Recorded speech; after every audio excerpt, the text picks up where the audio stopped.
Cuando quiera, Gastón. Miranda, ¿cuál es la visión que tienen hoy en día madres y familiares de detenidos desaparecidos sobre lo que fue hace 10 años la ratificación de la ley de caducidad? Simplemente que la ley quedó ratificada, que es indiscutible que es derecho positivo vigente en nuestro país, y como tal, incluso nuestro reclamo hoy se centra en la aplicación efectiva de la ley de caducidad, particularmente en el artículo 4, que nosotros entendemos que no ha sido cumplido. Básicamente sería ese el lineamiento general de los 10 años después de ratificar la ley de caducidad, ¿no? Uno de los elementos... Perdón, sí. Cuando quiera, Gastón. Sí, con respecto a ese tema, a la aplicación o a la aplicación correcta, efectiva del artículo 4 de la ley de caducidad, se han hecho varias lecturas. Hay lecturas políticas, hay quienes consideran que justamente la investigación o es decir, el remover determinados hechos como la aparición de cuerpos o de cuerpos más bien de cadáveres podría motivar acciones políticas de grupos de izquierda que contribuirían justamente a desestabilizar el sistema democrático. Ese es uno de los argumentos que utilizan. ¿Qué visión tienes del tema? El tema de la aplicación del artículo 4 tiene por lo menos 3 dimensiones en las cuales debe ser analizado. Una dimensión jurídica, que es que efectivamente no se cumplió con un mandato legal. Nos guste o no, la ley de caducidad está vigente, el Parlamento, y luego por la ratificación del Poder Ejecutivo, se decidió que se iba a investigar y se iba a informar a los familiares, y eso no se ha cumplido. Eso es el aspecto jurídico que es indiscutible. En ese terreno creo que no puede haber dos opiniones. Está el aspecto ético, que me parece el central de toda esta discusión, que subyace en la perspectiva jurídica y la perspectiva política. Aquí hay una deuda, hay un cierto número de familias que han perdido a sus seres queridos, que no saben nada de ellos desde hace más de 25 años y que tienen todo el derecho del mundo a saber. Creo que ese terreno también es indiscutible. Incluso el propio presidente Sanguinetti lo ha reconocido, que éticamente no hay discusión posible. En cuanto a la perspectiva política, del análisis político, la ley de caducidad es una solución política, sin duda. Una solución, en nuestra opinión, solución entre comillas, pero bueno, una solución, así lo entendió el Parlamento Democrático. Luego, la resolución del tema necesita soluciones políticas. La actitud que han asumido los distintos gobiernos nacionales desde la ley de caducidad ha sido una actitud cerrada frente a cualquier reclamo. Aquí no se investiga, no hay posibilidad de investigar y se maneja el argumento de la inestabilidad política. La democracia se recuperó el 1 de marzo de 1985, creo que hay una democracia estabilizada en el país, difícilmente se pueda argumentar con seriedad peligro e inestabilidad. Pero además, no podemos desconocer, no podemos ser tan inocentes de pensar que hay grupos o personas particularmente radicalizadas que no están dispuestos a aceptar el mandato de la ley de caducidad y que podrían llevar acciones adelante, acciones de rencor, etc. Es cierto, y eso es incontrolable, creo que no es deseable, lo digo desde ya, pero es incontrolable. Ahora, en todo caso, la actitud de cierre a cualquier proceso de diálogo para resolver la situación de los desaparecidos justamente fomenta a quienes pretenden radicalizar la situación y desconocer lo que fue la ley de caducidad y la ratificación por el referéndum.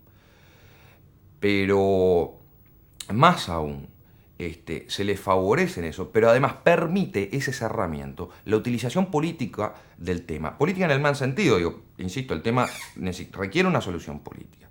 En el mal sentido, en el sentido de la partidización del tema. En la medida en que el tema no se resuelva, que sigue pendiente, es obvio que personas o grupos de personas van a intentar tomarlo para capitalizar de alguna manera determinados sectores de la población que efectivamente reivindican el tema. O sea, creo que a todas luces el argumento es inconsistente. Inconsistente en el sentido que no resuelve la situación, pero además no resuelve la situación que pretende resolver.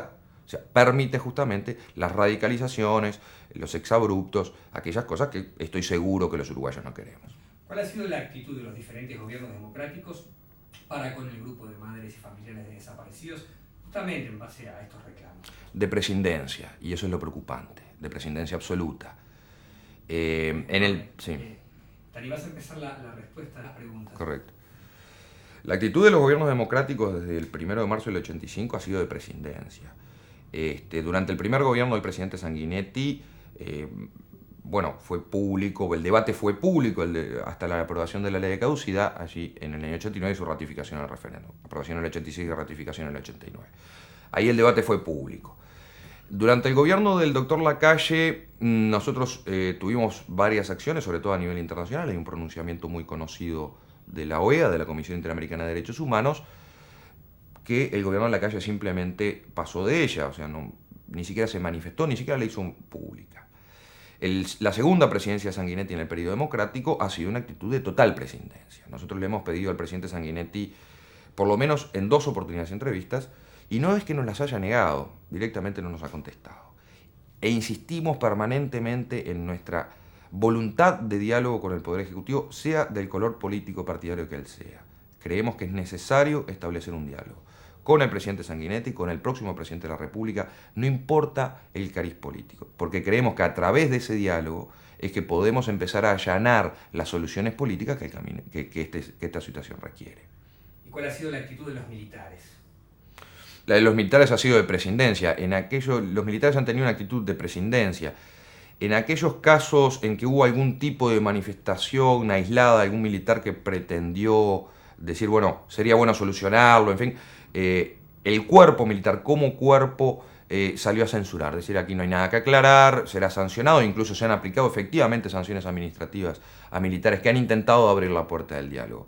Pero se han mantenido siempre en una segunda línea, que creo que es la línea correcta, en realidad.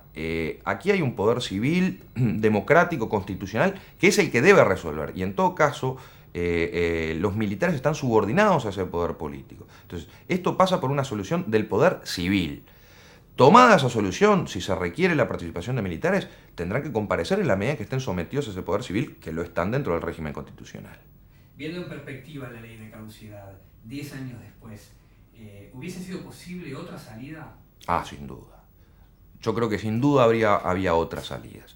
Incluso aquí creo que tenemos que ser críticos con las actitudes que nosotros mismos tomamos en aquellas épocas. Yo no sé si recordarán que en septiembre de 1986, creo que fue, hubo un proyecto que presentaron los entonces senadores Batalla y Sumarán que proponían que la investigación fuera llevada adelante por los tribunales de apelaciones. Se creaban una especie de tribunales especiales ya existentes, pero eran especiales para este caso.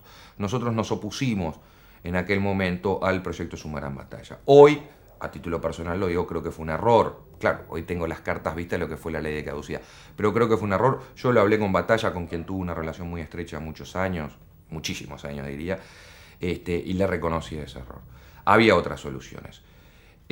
Había una solución que fue la solución de Alfonsín en Argentina en el año 83, que era efectivamente llevar adelante el proceso judicial que se iniciaba. Yo creo que era posible, sigo insistiendo que era posible haberlo hecho.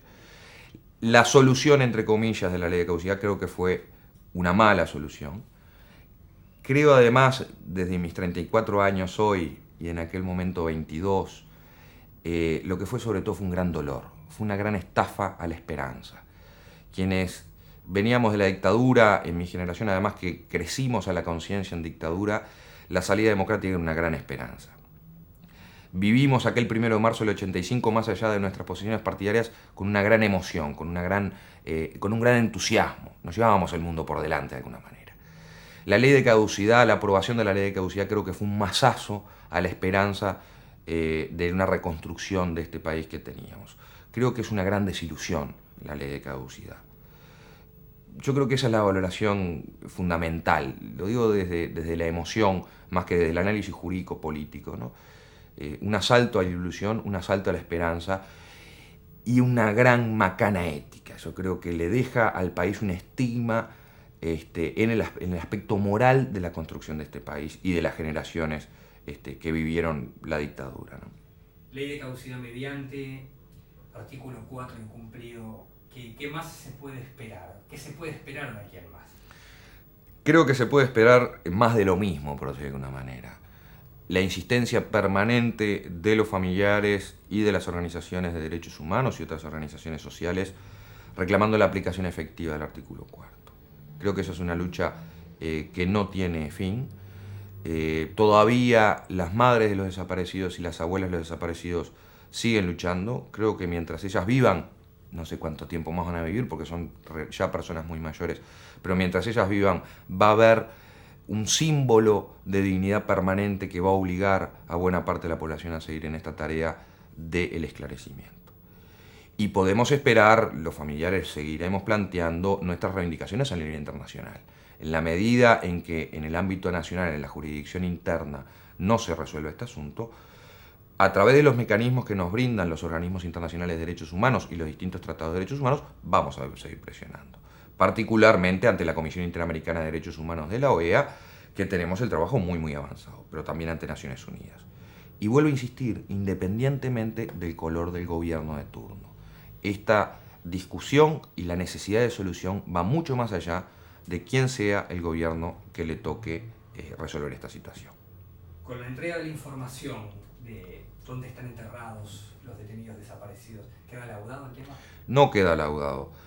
En algún momento, cuando apareció aquella mediación de Galimberti, con quien tuvimos, en lo personal, un estrechísimo contacto, a quien yo también le tengo un gran aprecio y creo que ha contribuido mucho a que se avanzara en este tema, lo discutimos con Monseñor Galimberti.